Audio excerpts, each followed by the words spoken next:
It's episode 77. It's episode 77. It's episode 77 of Talking with Tasha. Yeah. Thank you so much for coming back for another episode of Talking with Tasha.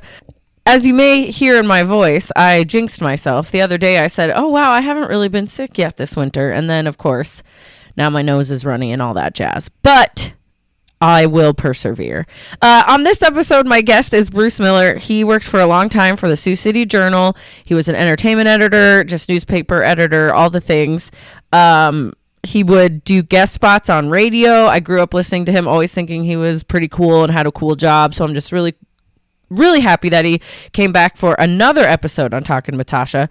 I invited him on the show to mostly talk about the upcoming Oscars and the nominations and who his picks are. But of course, it turned into us talking about pretty much all things entertainment, Olympics, musicals, TV, all the things. So I hope you enjoyed that. And keep in mind, we are in the time machine just a little bit. A lot has happened in the Olympics since we recorded this about a week ago. So just keep that in mind. And without further ado, I hope you enjoy this episode of Talking with Tasha. What's your go-to Olympics? Do you just watch all of it, or what's your favorite thing to watch? I got nothing else to do, so I watch all the crap. But you know that I'm always disappointed by figure skating. It goes back to when the one true skater didn't win gold, Michelle Kwan, and I've given up on him. And the idea that Ilya was going to bail like this or flop. We should have guessed it. We shouldn't have just, So I'm not hoping for any of the women to win so that then one of them surprises me and does. Because I don't know who you pick out of that bunch.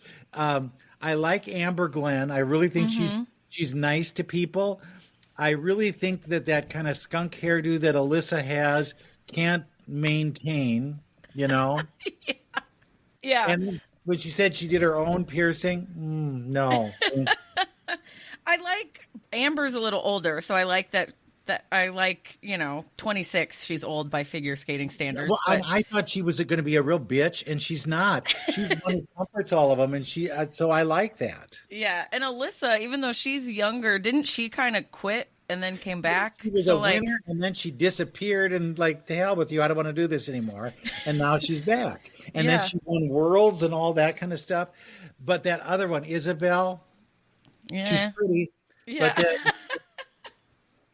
But going back to the men's singles, I really, even though Ilya lost and that was he didn't even place, it was crazy. But the guy from Kazakhstan that did win, I was so happy for him though. Like his country's never won, and he had a great about him. This is what's so stupid. But then his coach was that Alexei Urmanov, who, if you remember him, he came out of nowhere too, and he wore gloves. And I remember that was a big thing. Like, what are the gloves doing in there? Now he doesn't look at all like that. He looks like me, fat and old. But and this sounds so terrible, but I was glad that the Japanese didn't win first place.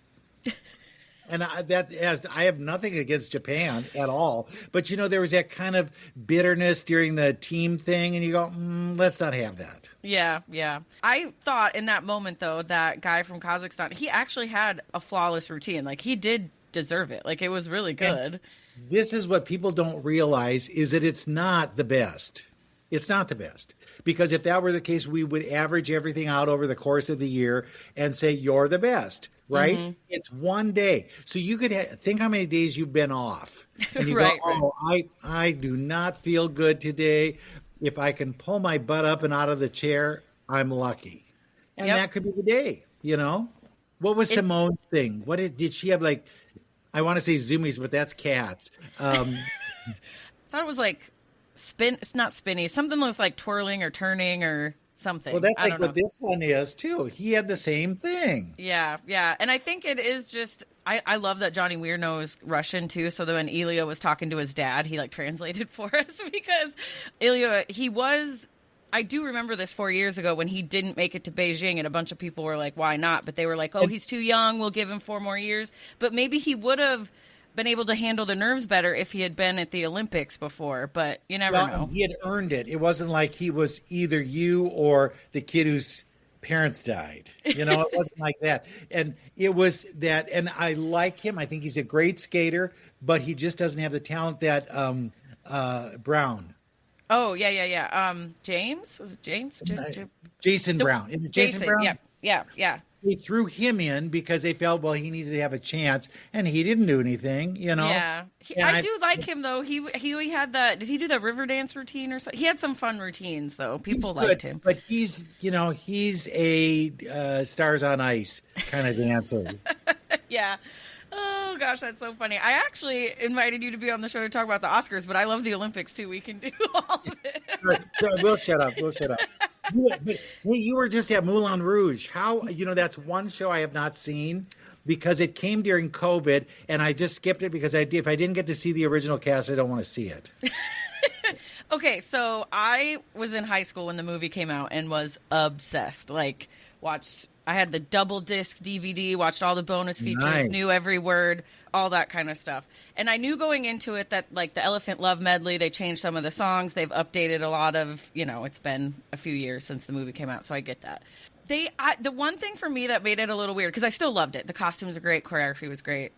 The song choices they did make, I'm okay with, that kind of thing. Yeah. But I feel like, and it's probably just because it translates better on stage, I feel like the movie's it has some comedy stuff, it has a few breaks for levity kind of thing, but I feel like the stage version, they put in too many little little funny jabs or something, and I was like, the movie's a little more dramatic than this, that's, I don't know, but overall I really liked it. And they didn't have the big elephant, did they? No, for the traveling show I don't think it works out in a lot of theaters.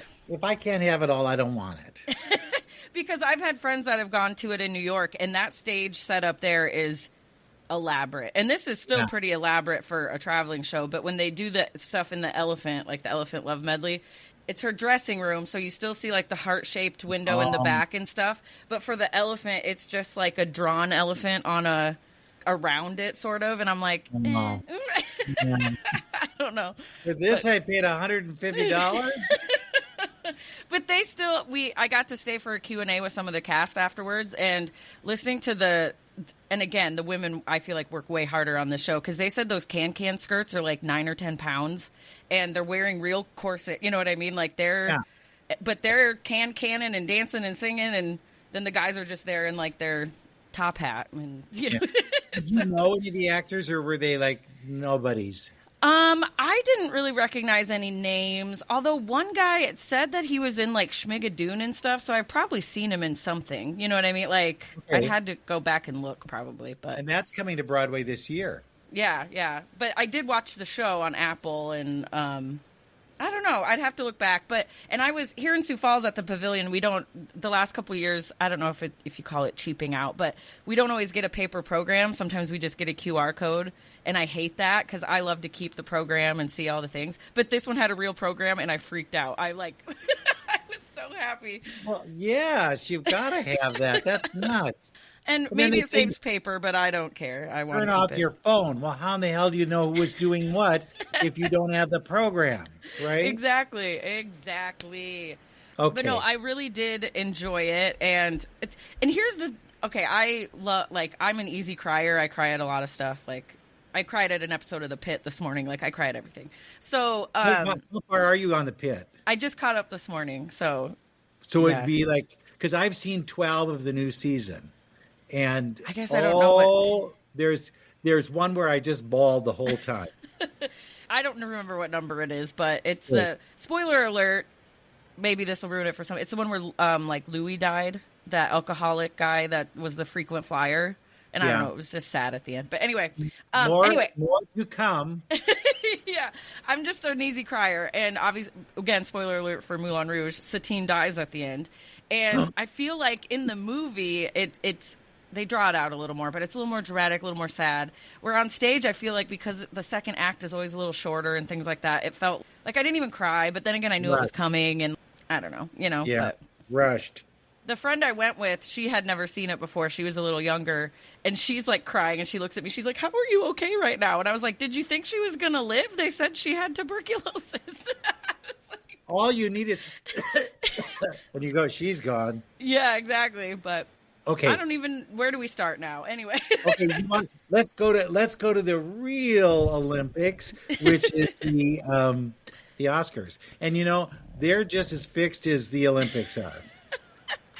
I love that you said that because it really is for those of us that aren't in the Hollywood world, which I don't really claim to be, but I am perpetually online and stuff. There is like campaigning and all that kind of thing that we don't always necessarily see as someone that lives in Iowa, South Dakota, whatever. So yes, some of it probably is a little bit fixed, but I thought because there's so many nominations, I thought we'd kind of just stick to like the Best Picture nominees and kind of just run through them quick. Does that sound cool? Sure.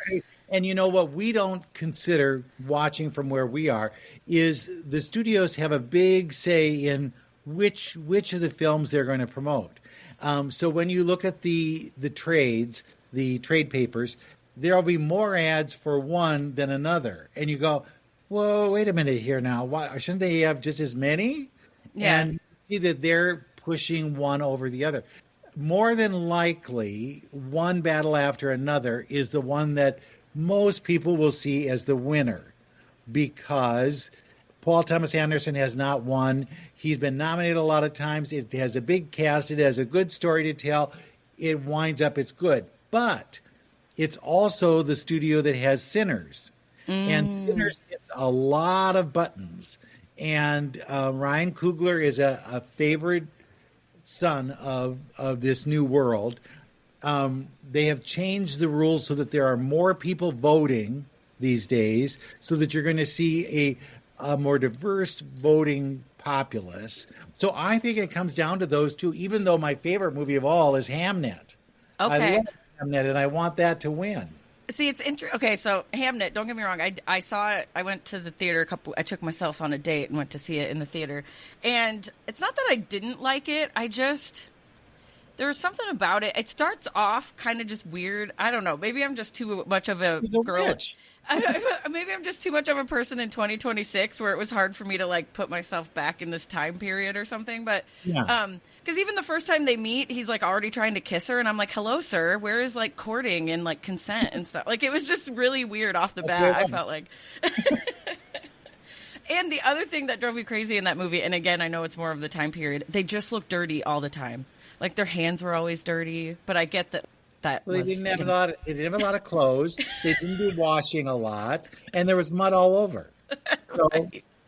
And then, of course, I read Shakespeare in school and took Shakespeare classes in college and stuff. But I even had to go back and be like, how much of this is accurate? And None of it. None of it. Yeah, well, because even though apparently Shakespeare obviously did a lot of writing, but he didn't do a lot of writing about himself. Like he didn't keep journals and things like that. So a lot of people don't really know. Totally. You don't know anything about him, really. Yeah. So it was interesting too that I didn't realize Hamnet and Hamlet were basically interchangeable. So like even that was like, oh, duh, Natasha, you should know that. Have you been to England? I have, yeah. Okay, did you go to his house at Stratford-on-Avon? I didn't go to the house, but we did see the outside of the theater, or like the rebuilt theater, because his house, you go, well, this isn't his house because it has like steps that you couldn't wear them out. It's like this is way too contemporary for this kind of a home. It was fun to look at, but you go, no. So that's why I give him a pass for the movie. The thing that really stuck with me, and I hope it's not a spoiler, but at the end when the mom, she doesn't really separate fantasy from reality, and she's reaching out to this kid who she lost. Mm-hmm. And then the idea that it's the brother of the kid who is playing him. Yep. I mean, it's like, oh my God, I love this. No, the end really did get me. Like, even though in the beginning I was like, this is kind of weird. She like has her baby in the woods. Like, I don't know. It has some weird moments, but the end did really, and it's just so interesting too, to think about a time when, like, she had never been to a play before. She didn't know how these things work. Like, just, it was really a treat to do things like that, Like, it's just kind of, you had to really take yourself to a different place. Now, you can take this from a different perspective than I did. But if he's getting work in London, why are you so upset that he's going there? Right. It brings some money home. We like this. Go to there. And if you really felt she needed to know what was going on there, go with him. Yeah. What the heck? So that bothers me because I find maybe it's just the way I've been brought up, but if somebody is bringing home money to help run the house. You don't start putting up these walls that people in rich society do. Yeah. And You she, just go with in it. the beginning, even said he needs to get out of here. This isn't like, she basically told him to go and stuff. And then she was mad about it and whatever. Yeah. And that little boy, So oh my good. gosh, so good. He's better do great things. And I hope the like child star curse doesn't get him. But he was really good in this. Okay, there are 3 kids like that now. He's one.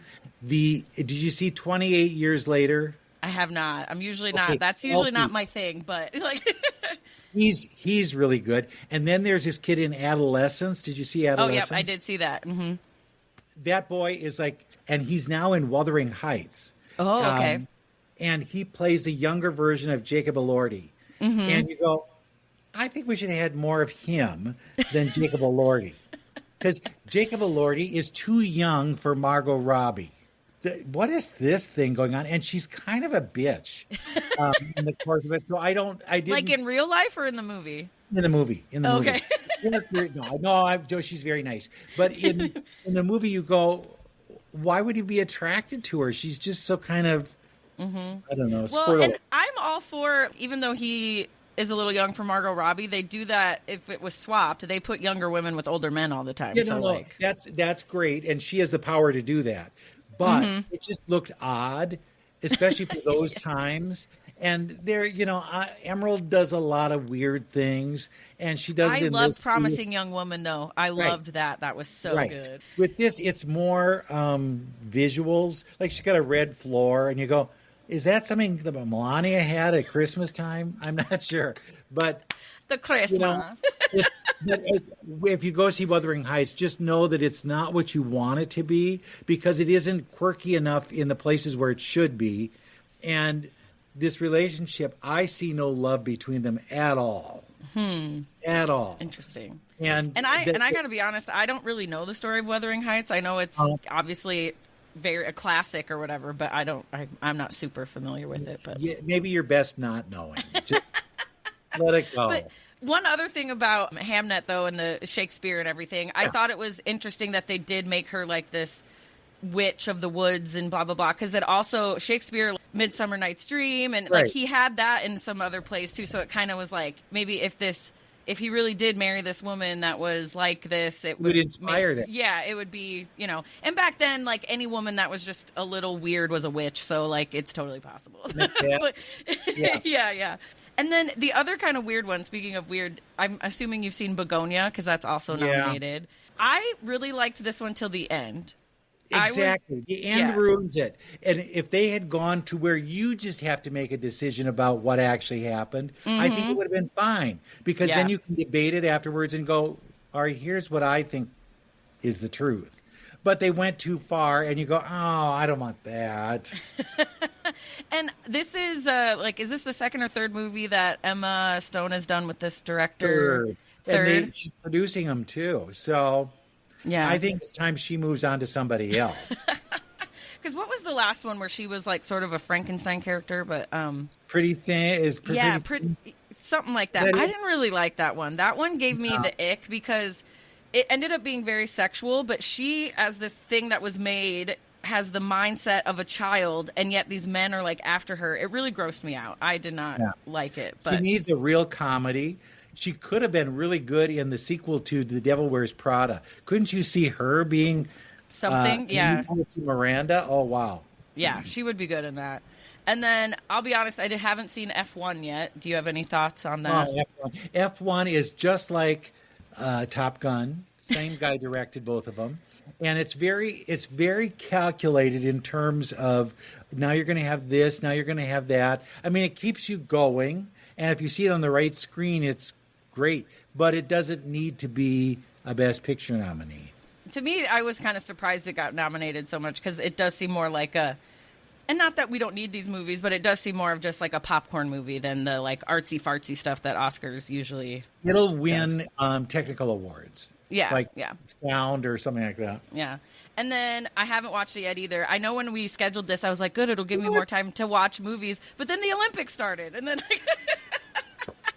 But so okay, the Luge is coming in third.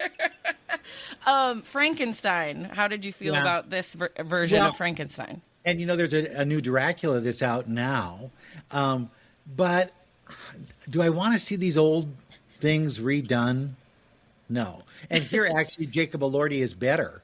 He's good as kind of a speak less, do more. He's good as that, But I didn't need it, and I think it's basically production design and makeup. And is that Del Toro directed that one? And I Yeah, feel like yeah. he's just kind of an Oscar darling. Like anything he does, I feel like gets nominated. And he won't. He already won. I think Best Director. I think didn't he get that? Yes, he did. And then he's also won one for animated film. So he's sitting still. Hamnet was next on my list. We talked about that one. That's your pick, but probably That's my won't favorite, win. but it's not going to win. And then along with that one, do you think? Why am I blanking on her name? The Jessie Buckley, yeah, she's nominated, right? she'll win. Do you think she's got it? Because she won the Golden Globe too. So It's a done deal because they've got to. Here's my theory on all this, so you can go to the bank with it. Those 10 nominees for Best Picture should get something. Now they all won't. Somebody will go home with nothing, so that'll happen. But for the most part, they'll find a niche where they can put something in. Best Actress, perfect for her. She'll win. And then they've kind of paid the piper for Hamnet, even though I think the direction was incredible. And then one of the big snubs is that Paul Mescal was not nominated for Hamnet. And that's a mistake. He should have been. Yeah. I could have ditched a couple of other ones. Yeah, and I didn't read the book Hamnet, but I guess just like in the book as in the movie, they don't really say his name's Shakespeare till the very end. No, like we know it going in, but I suppose if you're not perpetually online like we are, or like you might be like, what is going on here? But I thought that was kind of cool that that's not the point really. Like it is, but it's not, Well, it's a story. It's not the story. Marty Supreme, this movie, I tell you, I went to this on Christmas with my friend because that's like our tradition. We go to a movie on Christmas every year. I don't like these kind of movies. I call it, even though I liked Mrs. Maisel, I call it like the Mrs. Maisel effect where everyone's just talking at the same time and it's so loud and so much is going on. And he just keeps compounding terrible things and it's all just to play ping pong. Like I have a hard time. I love Timothy Chalamet. I want him to win Best Actor so that we have him done. I don't want to have every year another one that, this could be it. This is your Olympic kind of thing where they come back and, maybe this year they're going to win the gold medal. Well, let's give it to Timmy now, and then we get him out of the way. And then if he has another good one, he has another good one. I think it'd be great. I think he really worked hard for this. You could see that there were wheels kind of turning. It's very old school, this movie. I saw parts of it that reminded me of The Godfather. Yeah. And I thought, this is interesting. And Bonnie and Clyde, I saw a little of that in there. So I think they did something with it, but it's not enough to be an independent Best Picture. Yeah. Where And it it's doesn't just, stand alone. it's such a wild ride. Like the dog and the bathtub and the like ransom for the dog. And it's just such a wild, like, what is even happening here? It's, you know what? You don't feel cheated when you watch it, but you don't go, I remember that. How did that end? I don't remember how that ended. And he's definitely one of those characters you're not really rooting for him because he just keeps like screwing people over left and he's right. Obnoxious, and he is like an Olympic athlete where you go, enough of you, right? Yeah, but so, I mean, he probably will win because, like you said, they try to give each movie something. But do you think he really deserves it over Michael B. Jordan, who played two characters, technically? Yes, I do. Because you know what? There were times in Sinners where I couldn't tell which was which. I don't think he made enough of a separation for me to understand who was what brother. Now that you say that, and I got to say, we'll just jump to Sinners now because I kind of segued it. But anyway... Sinners, I think it's interesting it got so many nominations because it came out not during the usual Oscar nominee time. And so the fact that people still remembered it, and it's a vampire movie, like it's not usually what you see at. I thought the other elements of it, like obviously there's the music and there's the like race relations, civil rights kind of stuff is in there, and there's a lot going on, but then you're like, wait, they're vampires? It was a wild ride. Think vampire cheapens it. I Yeah, do. a little bit, but I did like that end scene where The ending is really great because it brings it all full circle. And I love that, and then it makes you go, oh yeah, now I can read into this a little bit more. But I have no desire to go see it again. And the I woman who was nominated for Best Supporting Actor, I think she's wonderful, but I'm not going back to see it again. I was happy that Delroy Lindo got nominated for that one, just because he's been in the business for forever. So it was cool to see him get some flowers. Well, and same with Stellan Skarsgård. Yeah. I'm glad he's nominated because some of those old people need to be paid off at some point. It doesn't drive you crazy. I'm the only one who cares, right? Every time I see somebody like Glenn Close, I'll say, "Isn't it about time we Yeah, win?" give her one. No, Like, what are you- give her the freebie one, the Diane Warren honorary award. Take it. You'll Yes. have it in the house. It's good. Yeah, totally. Okay. Okay. You kind of started saying one battle after another. You think that's probably? I think that'll be the one. That's the one that will likely win, and because of the look at the numbers in it, it's got big stars. It has a great kind of supporting actress turn by Tiana Taylor, who I think is a great way to, and she may be the only one who wins in the acting realm. But you got Sean Penn, who I think is doing better than the ones he won the Oscar for. Benicio del Toro was good. Leo is good, but I think Leo's part is more supporting actor than actor. I watching this, going into it, I'll be honest, I didn't really know what it was about. Like, the title doesn't really tell you Did what's you remember happening. the title when you go, it's, what is the name of that movie? It's the Leo one. It's Basically, one, yeah, it's the Leo one is what I you can't and- remember the title. And I don't know that I necessarily remember what the plot is. I do. Well, I just watched it relatively recently, though. Okay. Like, it's the environmental yourself a few fighter weeks. vigilantes, and then they grow up, and then people come for them, and they have to get away, and that, anyway. Yeah. But I thought Leo was actually, and I don't know if it's supposed to be a comedy, but he was funny in this, like, as this bumbling idiot, like, trying to get his daughter. And I read the girl that played his daughter, what was her name? She's got a cool name. Yes, it's and she was supposed to be nominated for Best Actress. Chase Infinity is her name. Right. She was really good in it. I give her a lot of props. She did a lot of badassery things, so that was cool. Right. But no, I was surprised watching it, but I feel like sometimes with these Oscar movies, when they get nominated, I go in with like very high expectations. In this one, I was kind of like, I don't really know what this is about, but I enjoyed it at the end. I thought it was. And there were moments like when they're chasing each other in the cars, like I was like, like it did get me in the end. Like I was invested. So Well, I love when the kids come over to the house and he's like telling them wait a minute, you're telling these kids what to do? Wait a minute. and I just love when he's on the phone and he's like, just give me the code. I don't know the code word. That was 18 years ago or whatever. We can relate. Yeah. Yeah. Yeah. I think he's prepared too that he won't win Best Actor because Yeah. he seems very gracious when you see him at other award shows. And, this isn't the one that he wants to go to the mat for, and he has one. Yeah, he finally got his, and I think he's cool with whatever. And I loved at the Golden Globes when Nikki Glaser was like, "We don't have anything else on you besides like you date young people in like spaghetti or pasta or whatever that thing was from Right. Teen Beat or whatever." It's so true though. Like he really does live a pretty private life besides the young girlfriends kind of Yeah. thing. But And we don't know their names either. apparently they're very popular models, but I don't know. I guess I don't keep No. up with as much of that world.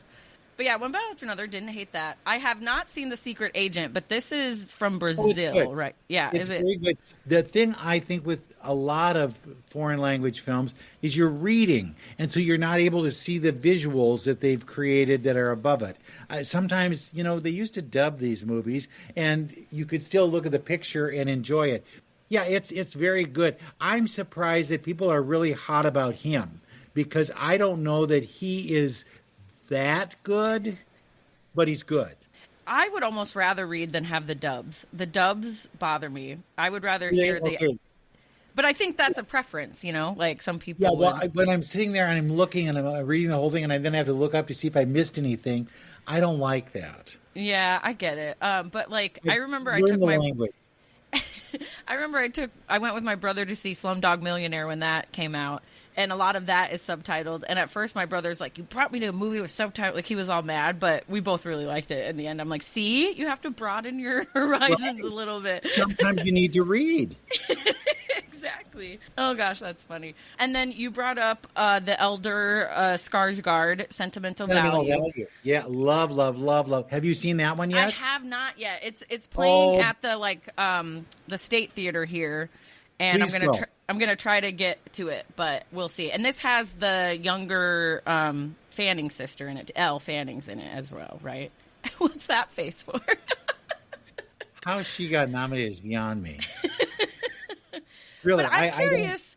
She's okay because this movie is also from Norway or something, right? Like, why is she even in it? Does she speak another language, or is she plays an American actress? It's about a director who wants to make a film with his daughter, and the daughter doesn't want to do the film, so he picks somebody else, and he picks an actress played by Elle Fanning. Gotcha. And she doesn't feel like she measures up for this part because he wrote it for his daughter, and so she's kind of not. I mean, she's good at playing an actress who can't act, right? Maybe that's harder than it seems. Like, it might be. And then there's an ending on this one that you'll go, "Oh my God, was that good?"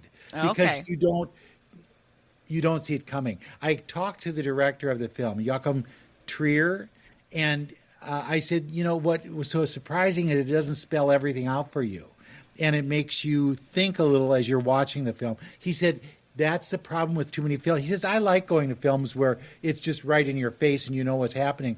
But when they have something that you have to kind of put a few little puzzle pieces together and then you come up with it, it's much more satisfying in the end."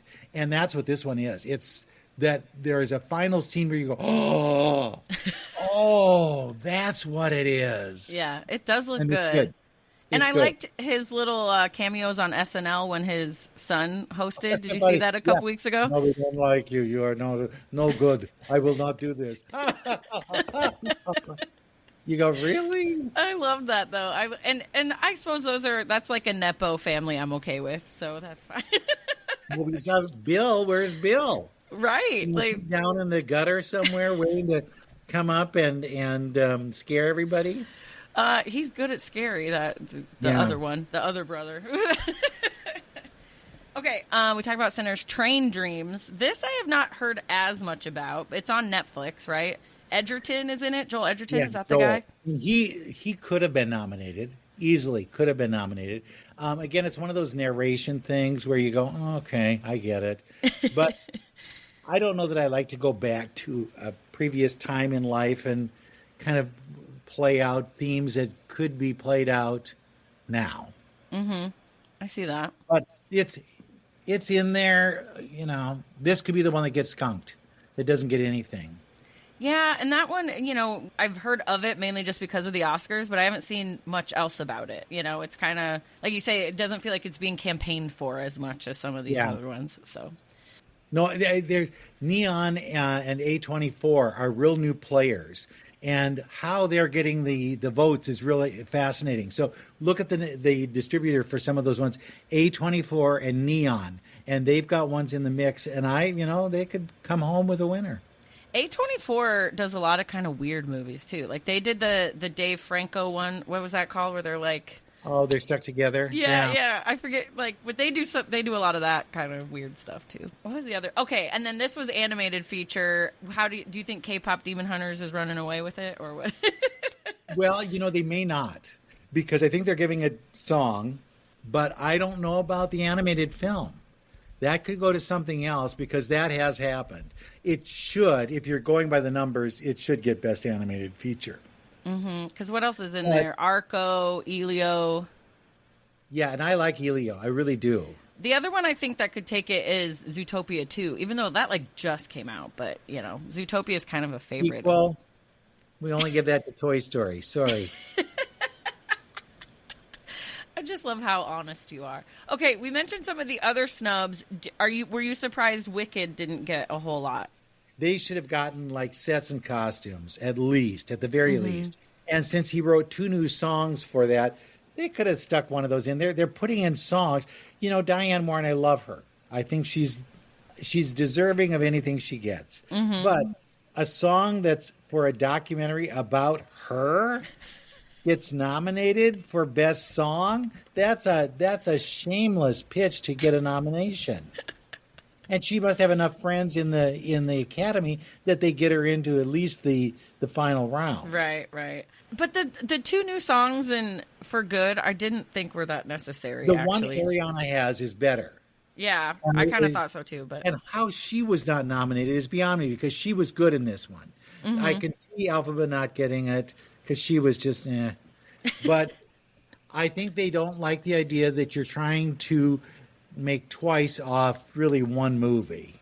yeah, and it was after I saw For Good, there was a part of me that was like, even before any of the Wickeds came out, I was like, why are we taking a 3-hour thing and making it 6? Or, you know, like, why can't we and just make a long movie? We do that anyway. You know, like. What about the character? Oh, we're going to give more so you can understand. I don't know anything more about Bach than I did before. And they never expanded that character at all.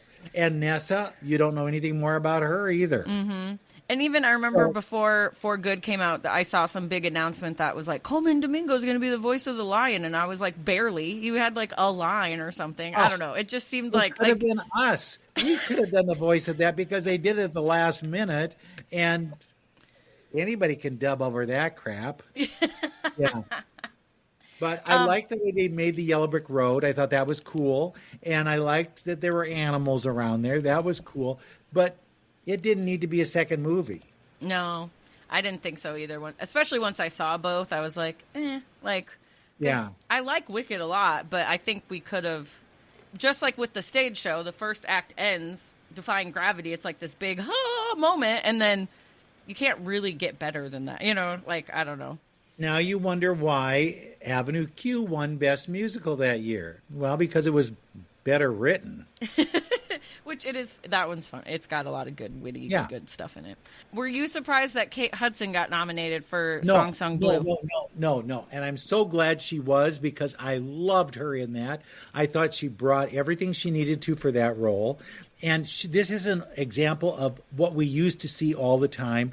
It would be a star in a part that we didn't really see her as, and she'd get nominated. So she's a harken back to the old school days, and I love that. And I thought she was good and deserving. So she's good for that. One other snub I saw a lot was the movie Jay Kelly, especially like George Clooney not getting nominated. Like, just because George Clooney's in it doesn't necessarily Adam mean... Sandler. Yeah. How many times are they going to slog Adam Sandler as a Best Supporting Actor candidate? He's got to do more. I mean, I do like Adam Sandler in general, but yeah, it seems like they keep putting him in these dramatic roles to try to give him like more something. That movie was nothing. To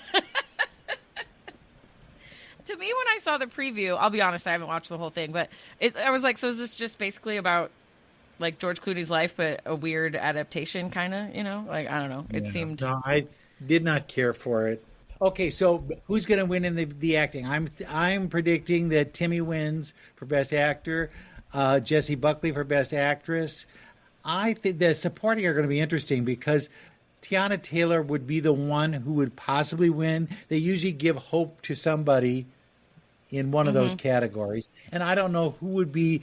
Sure, Amy Madigan could win, but they didn't give it to Demi Moore last year for The Substance, so I don't think they're going to go with one of those wild horror films that Bette Davis used to do. So I don't think, I mean, it'll be, if she wins, I'll be happy for her because the whole thing has been working like a dog in all these movies, but horror films don't go over.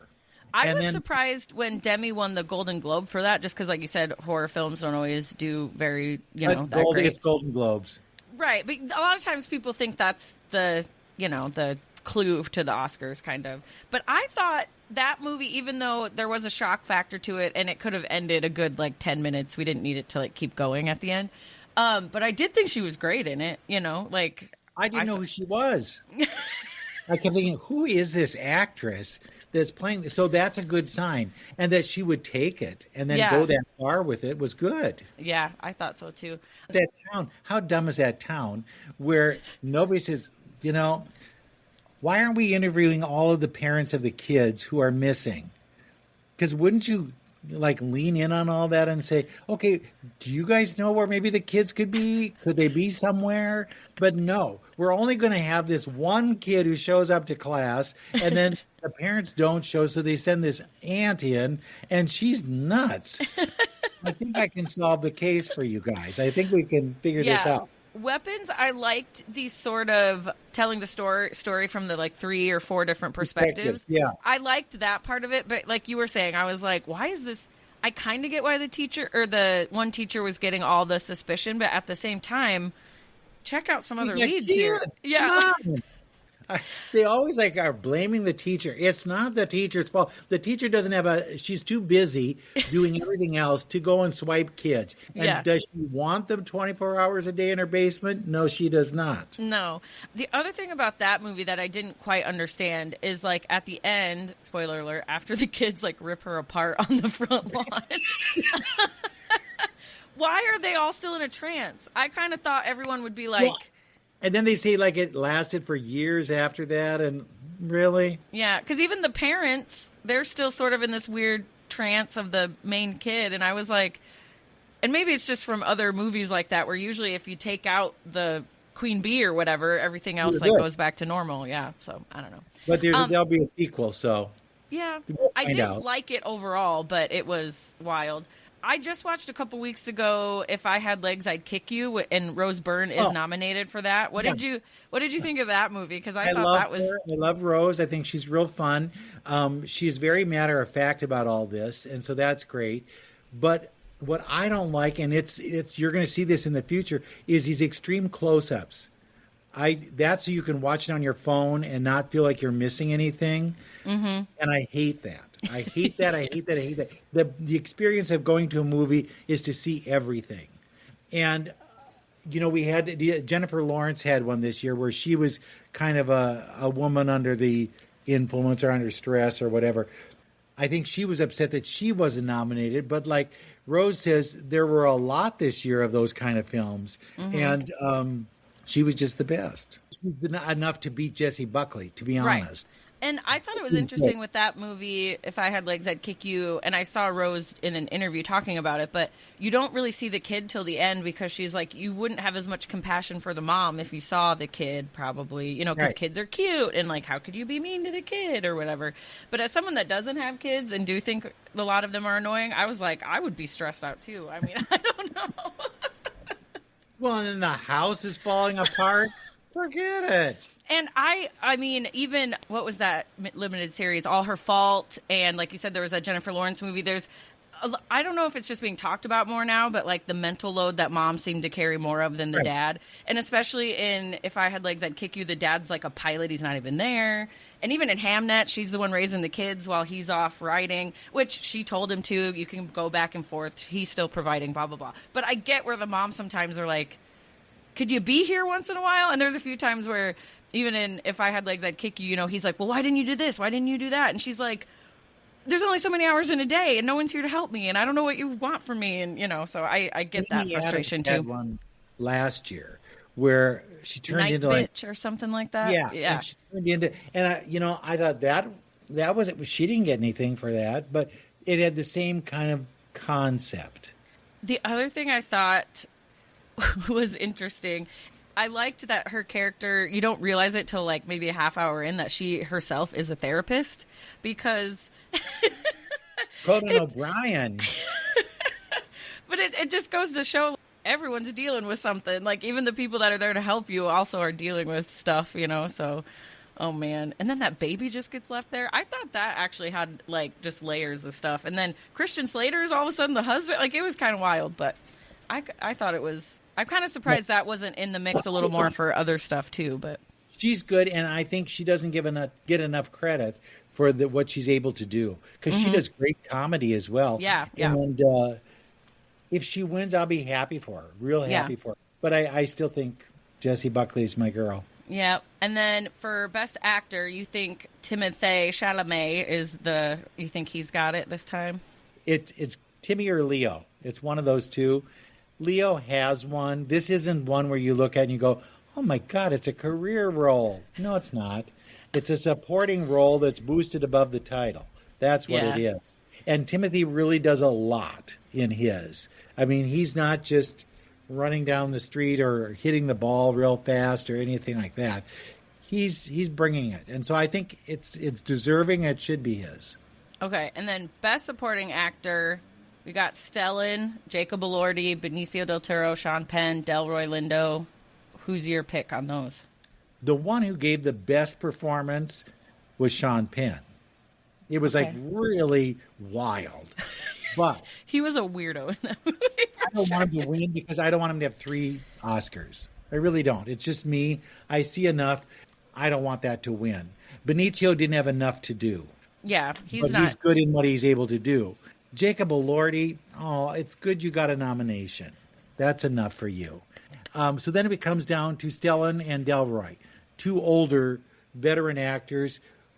And I think Stellan Skarsgård deserves it at this point. And especially since the role it's kind of like what he does before. But it's one where you go, okay, this is a culmination of a job. Whereas Delroy's is kind of just a good cameo.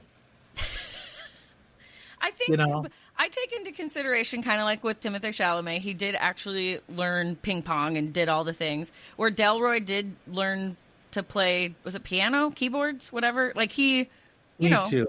Yeah, so I like when they do those things, like take it seriously. Best supporting actress, Tiana Taylor is probably the front runner. But for me, it is just so wild to see her do this because we're about the same age, and I remember her from my Super Sweet 16 on MTV. Where she was just this, spoiled rich kid, and I was like, I guess she's actually talented, but, it's just weird for me because that's my first memory of her is just, wanting this crazy 16th birthday party, but I thought she was good in the movie, but she also, maybe she's supposed to get on your nerves because I'm like, she's just a lot. Her character is a lot, but I think that's the point, Did you see her, though, on Saturday Night Live? Yes, I did. She was awful.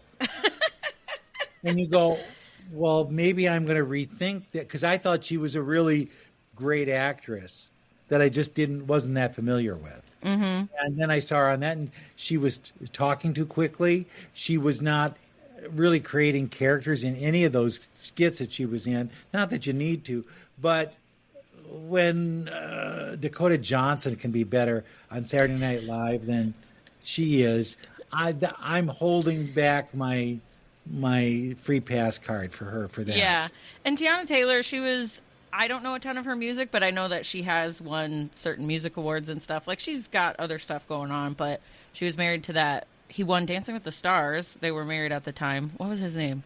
He was with Daniela Karagach, where he did for Halloween, he was wearing the orange jumpsuit, and she was Was he a football player or something? He was basketball. I'm going to blank on his name. I'll Google it. Hold on. But she's ditched him already? Yeah, but they had 2 kids. They were together a while. Amon Shumpert. Remember he was with Daniela Karagach on Dancing with the Stars?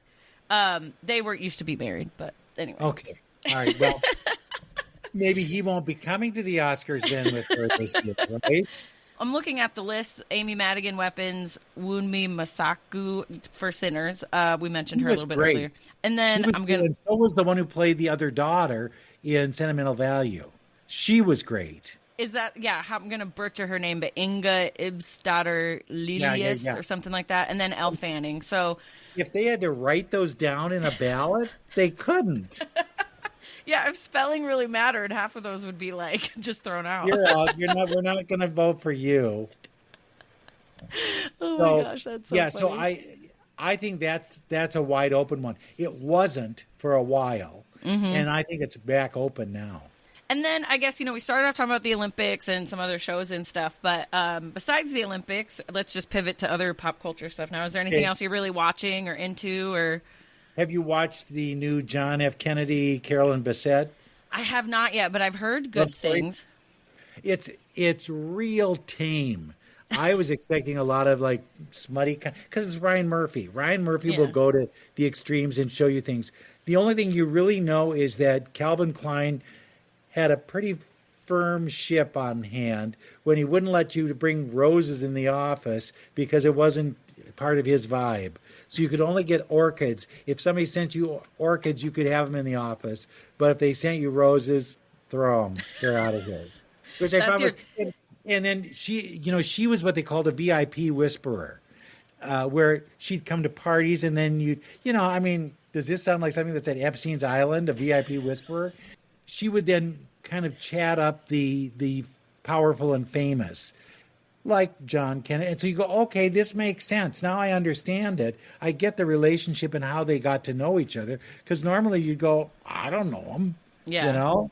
And I think they're very respectful, even though one of the Kennedy relatives said, oh, this is terrible. I don't think it is. I don't think it's that bad. I think it's just kind of a nice way of looking at something that we forgot. And I was pretty young when that plane crash happened. And it's funny when people talk about, or I don't know why it comes up in conversation, but like, a couple of the first big news stories I remember are like Oklahoma City bombing, OJ, and like JFK Jr. Princess Diana, did you have that one there Oh, yeah, too? Princess Diana. That was Yeah. like 97 or something, wasn't it? Something like that. Yeah. Those were kind of like the main millennial ones, I guess. I don't know. And why are these ill-fated stories where, oh no, the love can't continue, something's going on? Maybe it's like aliens that are abducting these people and we don't know it. Yeah. Are you big into much reality TV? Are you watching The Traitors or anything like that? I do not watch The Traitors because Okay. they're basically people who have bounced from other reality shows, and I don't want to see them again. I only started watching this season for a couple reasons. Mark Ballas is on it, and I love him from Dancing with the Stars. And then Tara Lipinski and Johnny Weir are on it, and I do enjoy them together. The face. Enough of them. You know what I love, though? They're talking about all these things with the Olympics, okay?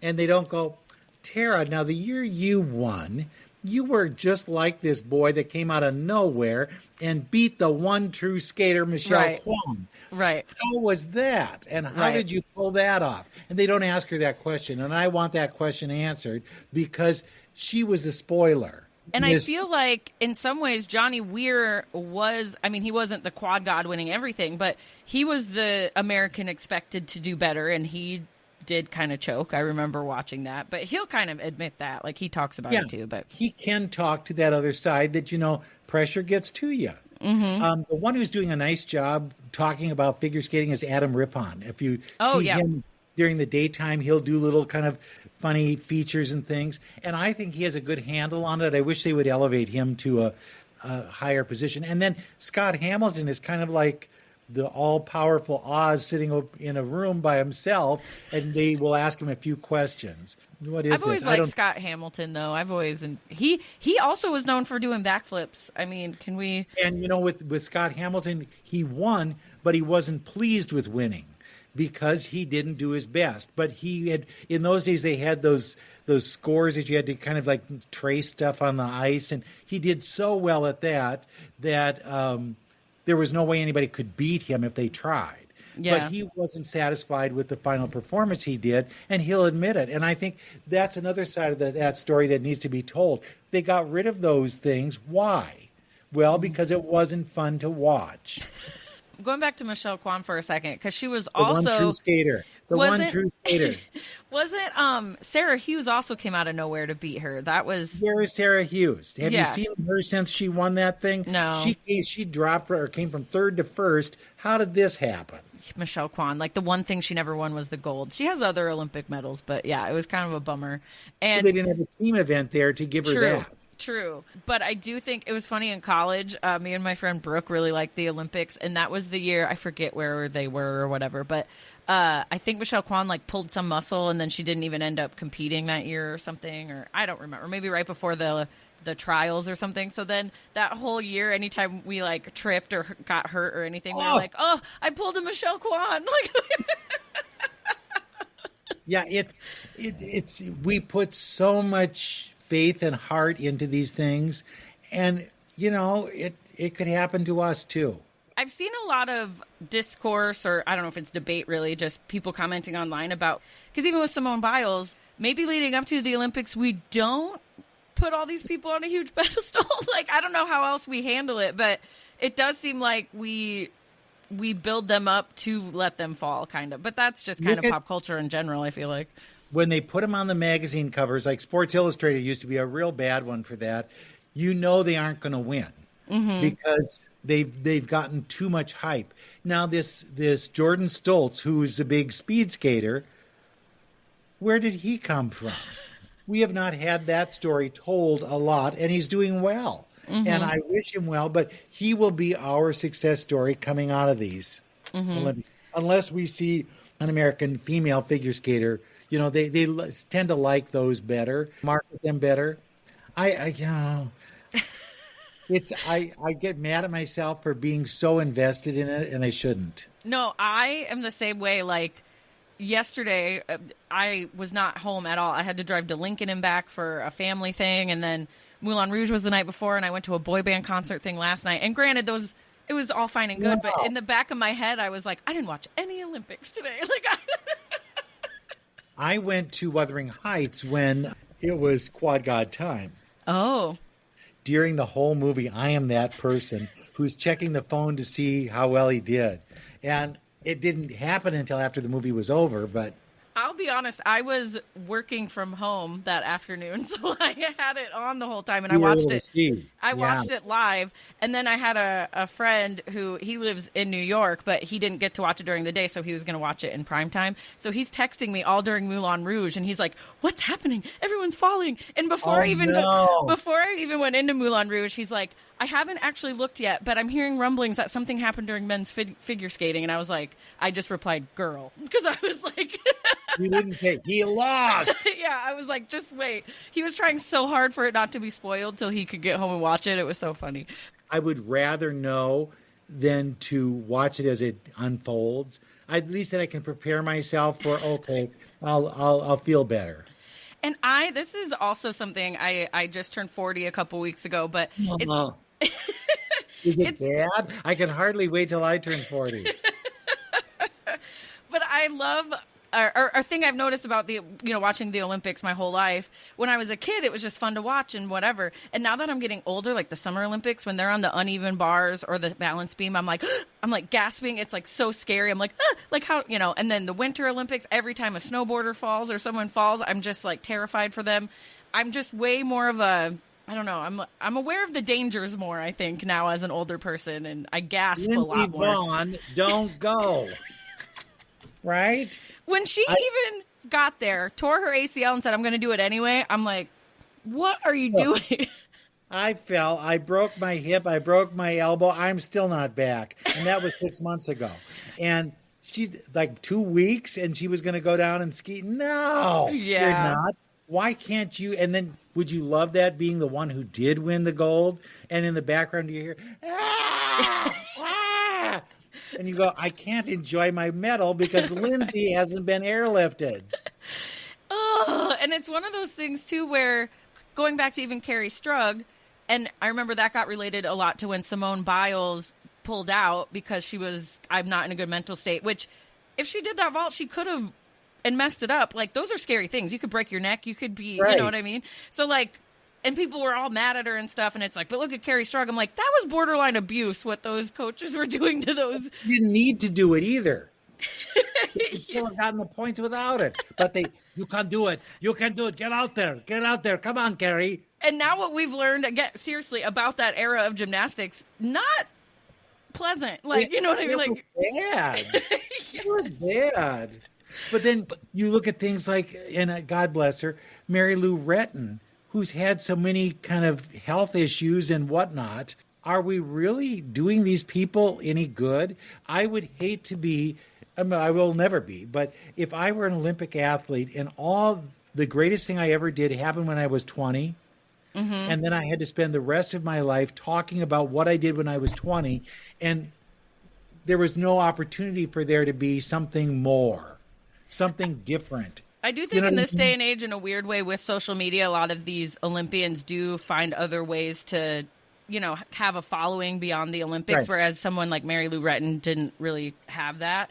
But it's true. Like, you can only be an athlete for so long, and there's only so many commentators, so like, how do you, or I guess you go coach? I don't know. Like, what do you do after that? It's just kind of. And then the idea is, are you coming back in 4 years? There is no no, I'm done. I'm good. We're going to go out and party tonight like crazy, right? Yeah. And then I don't care what you people do. They're getting bad advice. Yeah. They need to have better PR people telling them, you know what? Just say what you feel. Yeah, totally. And I think Chalk and Bates were far too subdued. And I think, what did they say? We thought we gave a gold medal performance. No, I'd say, well, I think there's some screwy judging going on here, and I'd like to file a complaint. And I watched that live as well, and I know that there's all this other hullabaloo with the French team, but I did really like their performance. I thought they were good. They were good. The thing with Chalk and Bates, I hate that stupid cape that she's been pushing all year long. And I thought when she ripped it, we'd be rid of it. And she wouldn't have to haul that thing with, because it distracts from what they're doing. Well, and they claim it's like, look how good we are that we can have this prop and work around it and stuff. But I don't know if it's really. And how many times do you get that bullfighter and cape and bull? And what I find interesting? Was it the last Olympics or 2 Winter Olympics ago? Speaking of Moulin Rouge, there were like 4 or 5 Moulin Rouge kind of themed free dances or whatever. And then this year there was a lot of Romeo and Juliet's. And it's weird how there's. It used to be always classical music they'd have to do, and then you think, oh, God. And the men always had to have that kind of flowy hair that looks like Ilya's. It does. Yeah. It had to be that kind of floppy hair, and then the woman had to be very dramatic with a lot of makeup. And that's your winner. There's your winner right there. I can point it out in costuming. I was just going to say, I love that the short dance was the 1990s. There were a lot of fun routines in that one this year. Yeah. Who is not getting a song in this bunch? But the French team, I was happy for him, because just before this came out, he had this former partner who wrote this book and said he was controlling and everything. Well, that can go 2 ways, and if they had a coach, would the coach not have stepped in and said, Guillaume, you're a little tough on whatever her name was, Papadopoulos or something like that. The idea that she could come out with a book just before this is happening to kind of sell, but I don't like that. The idea that I can do it with somebody else. Let's see what happens. Now, when you saw them, she had a big old Canadian Olympic ring on, and I thought, well, that doesn't bode well for if you're going to be representing France. Well, French Canadian, they have ties, right, I guess. I don't know. But she had a troubled partner too. So it was good that they got together. But a silver would have been really nice for them, and I think it would have still sent the same message. I just think it is interesting, and I've thought this with every Olympics. It seems like, because as someone that did watch a bunch of the different chunks of people, I watched like the whole 4 hours of it or whatever. There are some people in the beginning that aren't really in the medal race, but I watch them, and I mean, I'm just a spectator, but I watch it and I go, why aren't they up higher? Like, that was amazing, And it is just weird. The politics of it all too. Like, there is just a lot more involved than the scores. But yes, Twizzles. Do you think Chalk and Bates will come back in 4 years? I don't know. They do have team gold, and I know ice dancers usually have a little longer career than the other figure skaters, because they don't have the hard landings and jumps and stuff. Right. But I don't know. Part of me is like, give someone else a chance.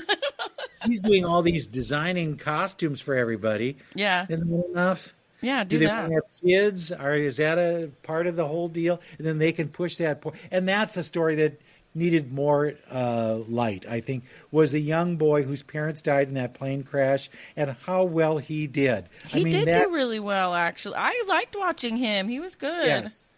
That's one where the world should have put their arms around him and said, you know what, kid? You're part of our family. We're gonna be there for you. Yeah, for sure. I would be remiss if I didn't bring up linking ice sports with television. Are you a heated rivalry fan? You know what? I'll be honest with you. I tried to watch that show. I watched the first episode. I get it. And then I tried to watch the second episode, and it was like the same episode.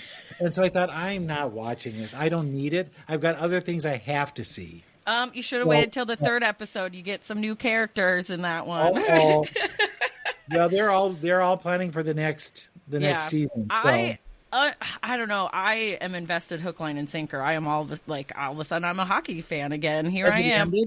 Has it ended? Yeah, it's only 6 episodes, the first season. Oh, you just haven't finished it? No, I did finish it. I am you did. fully invested. Like, I finished it around Christmas, but I'm still, like, my entire algorithm is still just all heated rivalry memes and stuff. Well, and plus, they play into it. Oh, Those yeah. two actors are not denying at all. They're like, they know how to make yes. make hay while the sun shines. Their PR teams should be paid. I hope they're getting paid really well, because right. every appearance they make is great. They do great social content, but they're actually good actors. Now that I've seen them more as themselves, allegedly as themselves Right. on TV shows and stuff, they're very opposite of their character. So that almost makes it more like, holy cow. They would be the kind that they'd say, okay, we've got an interview set up with you, but we want to caution you that they are not going to answer any questions about heated rivalry. That's you go, oh, I'm out of here. Then there's no reason to talk to them, right? Yeah. And these two will lean into it and answer anything you want to know. For some magazines, they've answered, and because the show obviously does a lot of, there's some sexy time stuff in there, so Right. they get asked all kinds of weird questions and they roll with it. But I love that it's in this day and age it shouldn't really matter, but they don't. The one question that I don't think they've answered definitively is like, are they gay? I don't know. Like in real life, I have no idea. And do we care? We don't care, I don't care. They're good enough at acting that you buy them as those characters. Right. But I think it's one of those things where I'm sure somebody out there cares, but they're like, yeah. because if they answer it, either way they answer, they're damned if they do and damned if they don't, I feel like. And they don't want to lose an audience. Right. By, say, don't ask me those questions. Those are terrible questions. You can't Pam Bondi everything. But the Dow is up 5,000. And the fact that the one guy's from Texas, but he plays a Russian, I was shocked that he was not actually Russian. Like, he's going to be hosting Saturday Night Live, too, when it comes back. yeah, I'm excited. I'm real excited for that. And I remember someone posted, they were like, because on Heated Rivalry, the one guy's of Asian descent, and he's Right. like, why is I'm blanking on the guy he just retired. Bone Yang. Yes, Bowen Yang. He just left, and they were like, "Oh, we missed a good opportunity." He could always come Right. back for that, but like, Right. it was a bummer that he wasn't there. I don't know why I couldn't think of his name. Too many names to remember. Oh, tell me about it. It used to be you knew the stars because everybody knew the stars. Now when they're like maybe a year lifespan of their career. To me, I feel like Heated Rivalry is everywhere. But in the last couple of weeks, I've actually had a couple friends. I'd make a reference or a joke or something about it, and they're like, "What are you talking about?" And I'm like, "How have you not seen them everywhere? Like, I don't understand it." Yeah, it's amazing. I would have watched the whole thing had it not blown up. And then I thought, I don't care. I'm not interested. Yeah. I bailed.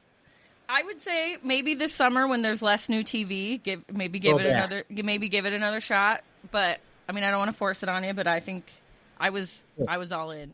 I'll be ready for the next season if I watch this one. Yeah, see, there you go. And part of me is almost, I don't know how they can make it better the second. Like, that it's had all this hullabaloo that it'll be. If they're bringing in other characters, won't they kind of pull them away from each other?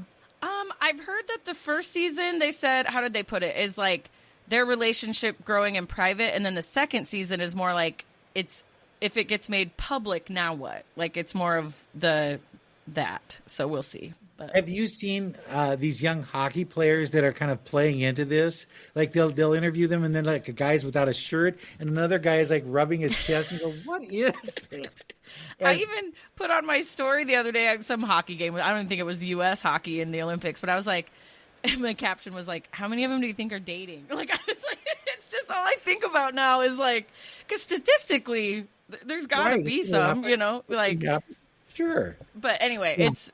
And funny story, I'm actually going to a Sioux Falls Stampede game this afternoon because I got free tickets. So, I mean, Watch them closely, see what happens. I'm going to have my eye on you. There you go. But see, I did all these like musical things, and then I can go to a hockey game. See, I contain multitudes. You are so versatile. That's great. And I'm glad to see you're doing well because I do follow you on the socials, and I saw that you got hurt and everything. But you look like you're up and around. Nate Bargatze was the one who did me in. I reviewed his show, and the journal had a skybox, so you can sit up there and I can do it while I'm watching it. It was great, and I was all done, and I got to the point where I'm going to leave the skybox, and I noticed there are a lot of people at the elevator. So I decided, I'll just walk down the stairs. It'll be faster. So I go down the stairs, and I made it. It was not like I fell on the stairs. I wasn't drinking. I wasn't doing anything like that. But I got to the last step, and there was an extra step that I didn't see, and just plopped down and broke my elbow and my hip. And they said, well, get up. I said, I can't push off. I can't even feel my arm. Oh, we better call an ambulance. And you go, well, what, is it that bad? Do we need to call? I said, well, let's check. And I called a doctor, and he said, you might need to go to the emergency room. Well, turns out I broke my hip and I broke my elbow. And I was supposed to go to Italy the next month. This was my big deal. I was planning to go to, this is my story, so like you care. No, I do care. Go to Italy, and then I was going to retire. That was my thing. I would be able to get 2 weeks out of the new fiscal year as my vacation, and then I could say, well, I'm done. So I got my vacation out of the year, and so don't be sneaky like that and plan something like that, because I'm in the hospital, all kind of trussed up. My arm is up in the air, my leg I can't move, and I get a call from the executives at the newspaper chain, and they said, how would you like to retire now? And I said, you know what? I got nothing else to do. I think it sounds good because I have to do a lot of PT and OT. But when the doctor said there's no way you're going to Italy, it changed things a lot. And now I'm walking. Yesterday I went for the first time. I have not been out of Sioux City for more than 6 months. And if you know me, that is like so unlike me. I would have been, at least in January, I would have been somewhere. I went to Omaha shopping, and it felt like the skies had parted, and I was back to my old self, and it was good. I still have arm problems. I can't do a lot of things with this arm. It's getting there, and I'm still doing OT and PT, so we're good. You're still doing your podcast too, right? The Streamed and Screened or whatever? Right. Okay. Yes, Streamed and Screened. If you haven't heard it, please listen in. I would love you to be one of our listeners.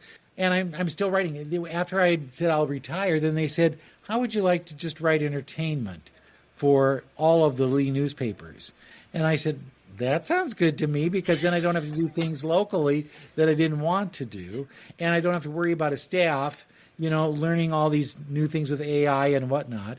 And I thought, this is the best deal. And it turned out it has been, because now during all this kind of rehab time, I've been able to do a lot of Zoom interviews with a lot of people. And it's like, well, I'm inviting them into my house. Yeah. And I can get the stuff done. So I appreciate it, and God bless him for being so nice to me. Are you still professoring at Briarcliff, or is that done? You bet. We did that, even when I was it's interesting. Even when I was in the hospital, we had class, much to the students' dismay. But also, I did an interview with Jennifer Lopez while I was in the hospital. I said to the people, she was in Kiss of the Spider Woman. I said, can we set this up somehow? I have J-Lo that we're going to do an interview with. What? And they said, they wheeled me down to a room with a white background and everything. And it was like, they were game for it too. And I happened to mention then on the Zoom that I said, well, I'm coming from a hospital, so forgive me. Well, what happened to you? And I told them, and they go, oh my God, no, really? And you're doing this? I said, yeah. So that shows you how important you are to me. Yeah. To be able to do it. But yeah, it was fascinating.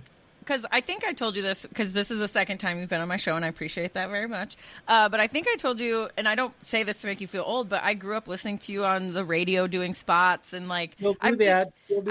I've just kind of known of you my whole life, and I used to always think like, oh, I want his job. I want to meet famous people. I want to do whatever. And I mean, I was on the radio for a while, but I didn't get to meet that many famous people. But it was a really cool job. It's changed because of Zoom. COVID changed the way we do business.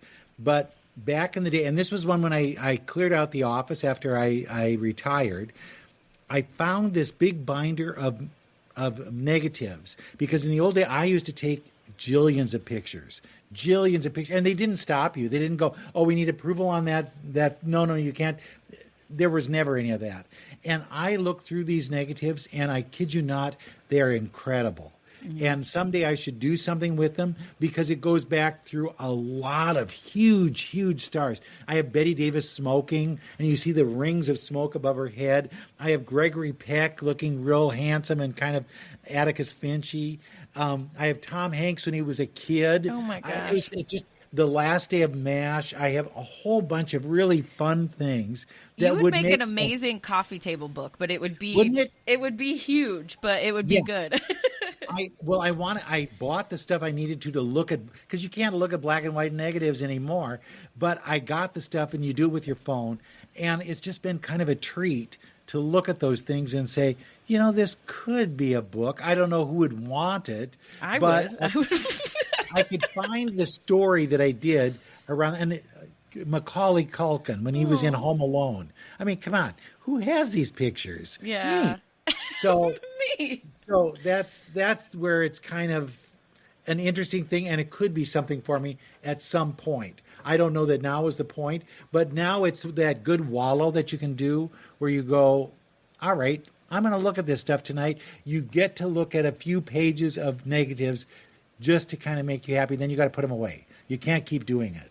I just thought it was always cool too, being a kid from Iowa, like middle of the country, and the stories you would tell are like, people from here don't get to do that stuff. Like it just didn't seem like it was crazy. I always thought that if I went to a nursing home and I sat at the table, and you start talking about things, and face it, I could bring out a story on just about anybody.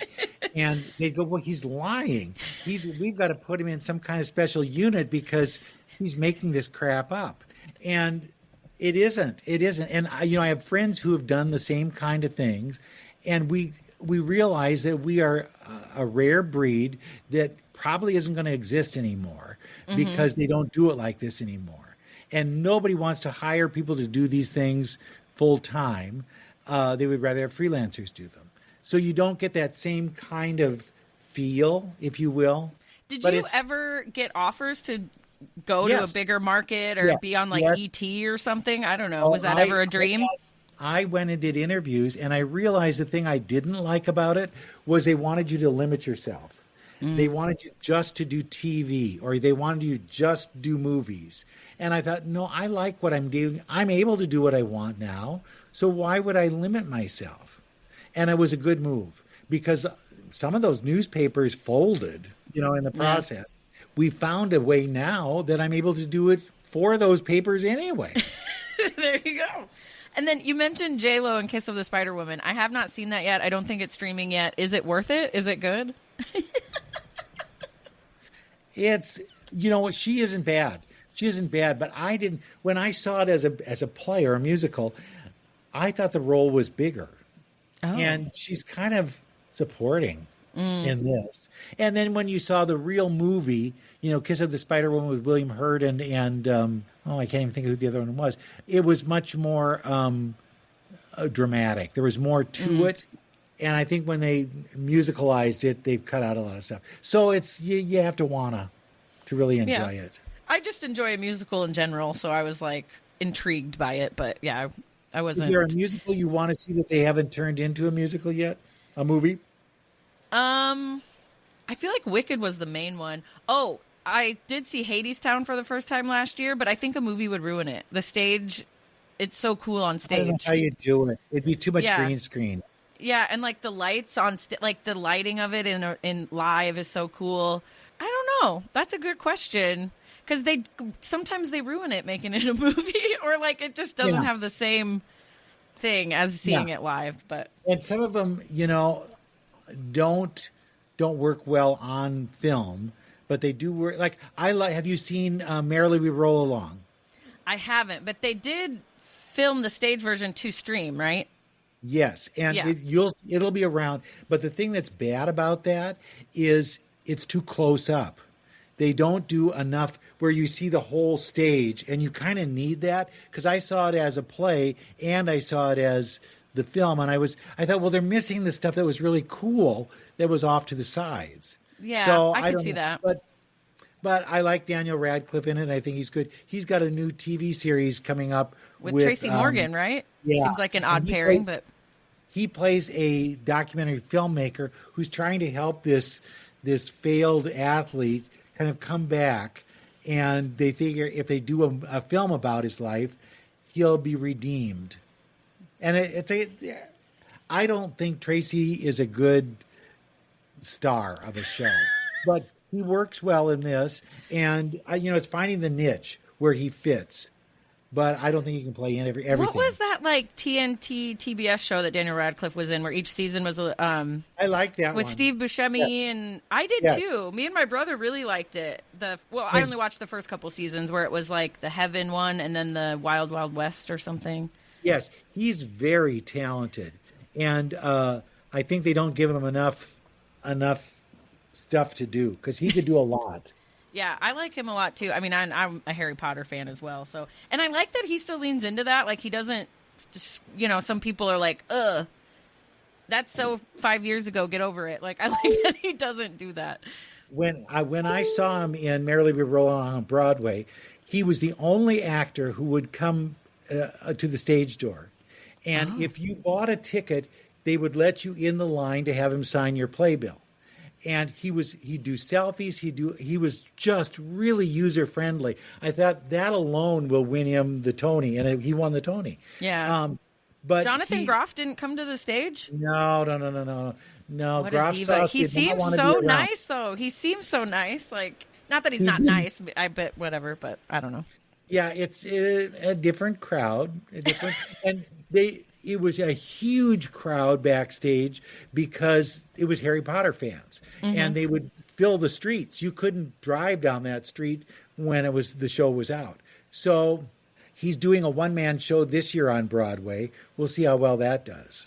But Interesting. I'm glad he's doing other things. Yeah, me too. And because, again, a lot of those child stars, you never know exactly what's going to happen. But most of the Harry Potter kids have done okay. So, Yeah, they're not on crack or anything, so we're good. That we know of, I guess.